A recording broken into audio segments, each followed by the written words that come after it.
सचिन तेंदुलकर की यात्रा मुंबई के एक छोटे से कोने से शुरू हुई, जहां क्रिकेट केवल एक खेल नहीं था, बल्कि जीवन का एक तरीका था।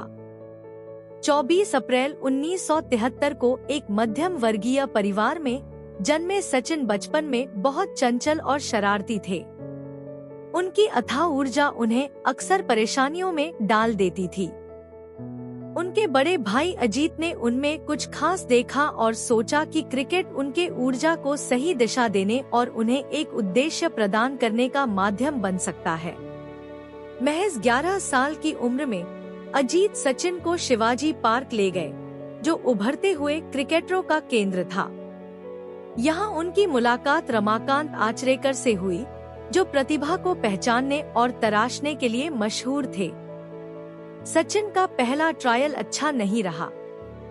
आचरेकर की मौजूदगी में वे नर्वस हो गए और अपना स्वाभाविक खेल नहीं दिखा पाए। लेकिन अजीत, जो अपने भाई की क्षमता में दृढ़ विश्वास रखते थे, ने आचरेकर से एक और मौका देने की गुजारिश की। इस बार आचरेकर ने सचिन को पेड़ के पीछे से खेलते हुए देखा, ताकि वे दबाव महसूस न करें। उन्होंने सचिन में एक कच्ची लेकिन असाधारण प्रतिभा देखी। इसके बाद आचरेकर ने उन्हें प्रशिक्षित करने का फैसला लिया और यहीं से सचिन की जीवन बदलने वाली यात्रा शुरू हुई। आचरेकर का प्रशिक्षण सख्त और अनुशासित था। सचिन घंटों अभ्यास करते, यहाँ तक कि उनके हाथ बल्ला पकड़ते पकड़ते छालों से भर जाते। वे बड़ी उम्र के खिलाड़ियों के खिलाफ अभ्यास मैच खेलते, जिससे उनकी तकनीक और मानसिक मजबूती विकसित हो सके। आचरेकर ने एक अनोखी चुनौती दी। वे विकेट पर एक रुपए का सिक्का रखते और गेंदबाजों से कहते कि अगर वे सचिन को आउट कर दें, तो सिक्का उनका होगा। लेकिन अगर सचिन नॉट आउट रहे, तो सिक्का उनके पास रहेगा। धीरे धीरे सचिन ने दर्जनों सिक्के इकट्ठा किए, जो उनकी दृढ़ता और अटूट ध्यान का प्रमाण थे। सचिन ने बाद में कहा कि ये सिक्के उनके सबसे मूल्यवान खजानों में से एक हैं। सचिन का समर्पण अद्वितीय था। वे अपने क्रिकेट के सामान के साथ भीड़ भरी मुंबई की बसों में लंबी यात्राएं करते, मैचों और अभ्यास सत्रों में हिस्सा लेते।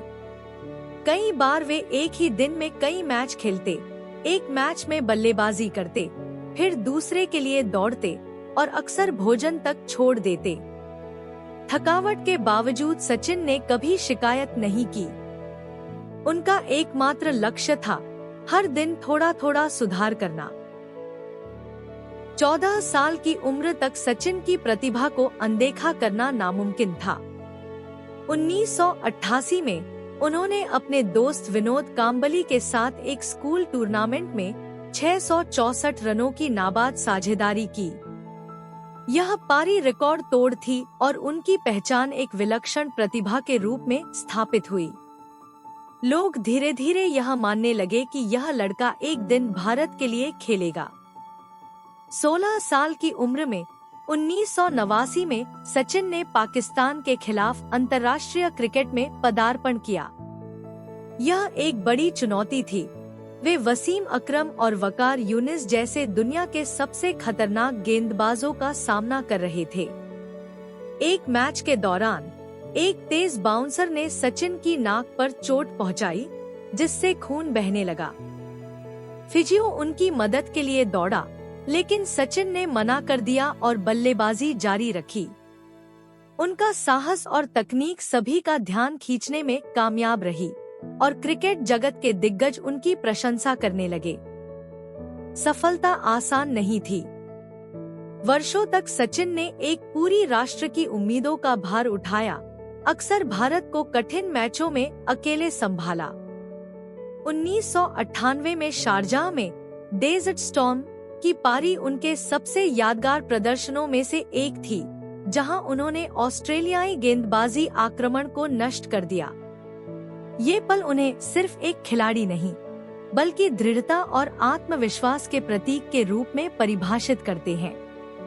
मैदान के बाहर की जिंदगी हमेशा आसान नहीं थी।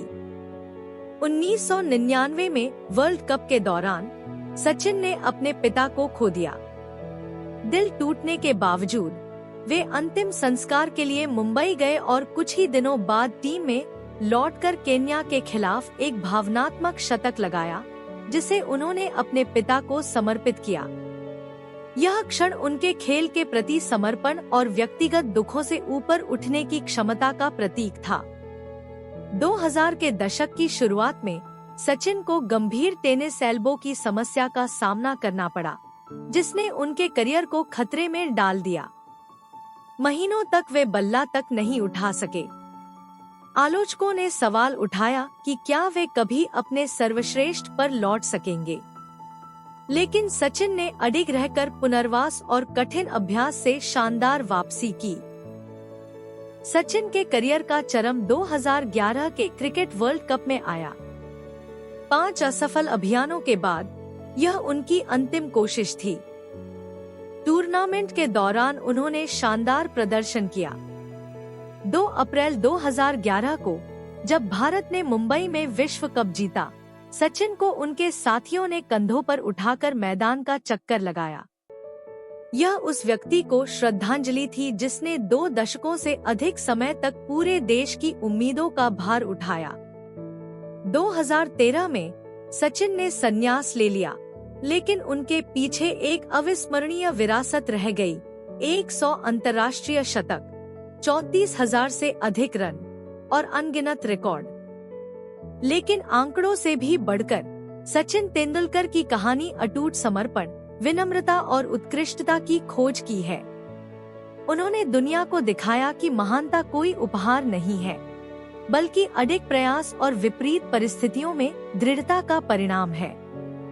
मुंबई की धूल भरी गलियों से निकलकर क्रिकेट के भगवान बनने तक की उनकी यात्रा यह याद दिलाती है कि जुनून, अनुशासन और अडिग भावना के साथ कोई भी सपना हासिल किया जा सकता है। उनका जीवन आज भी लाखों लोगों को प्रेरित करता है। यह साबित करता है कि जहां से आप शुरू करते हैं वह मायने नहीं रखता। यदि आप बड़े सपने देखने की हिम्मत करते हैं और उन्हें पूरा करने के लिए मेहनत करते हैं, तो असंभव भी संभव हो सकता है। धन्यवाद। ऐसे और प्रेरणादायक वीडियो के लिए हमारे चैनल को अभी सब्सक्राइब करें।